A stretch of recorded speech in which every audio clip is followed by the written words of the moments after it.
আসসালামু আলাইকুম, কেমন আছেন সবাই? তো এই যে দেখেন, আপনাদেরকে আমার টুকটুককে দেখিয়ে দিলাম।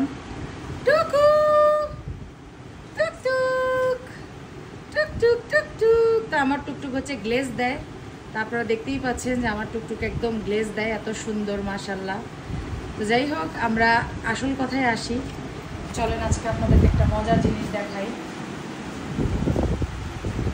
এই যে দেখেন, গোপাল ভাঁড় কি খাচ্ছে।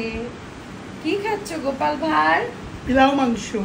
এই যে গোপাল ভাঁড় আমার হাতের সমস্ত ধরনের বাটা মশলা দিয়ে রান্না করা লাল লাল ঝোল গরুর মাংসের, সেটা দিয়ে পোলাও খাচ্ছে। আর এখানে হচ্ছে একটা মিক্সড কি বলে সালাদ আছে, এই সালাদটা দিয়ে পোলাওটা মজা করে খাচ্ছে। তো কেমন হয়েছে তরকারিটা নাইম? বাটা মশলা দিয়ে অনেক মজা, অনেক মজা। দেখাও দেখি তো, সব একটু শিখি কিভাবে খেতে হয়।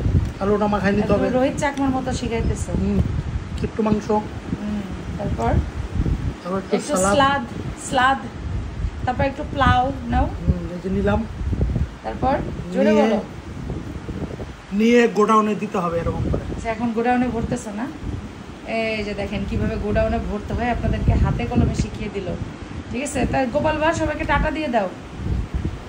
আবার দাও, দেখা যায়নি। টাটা।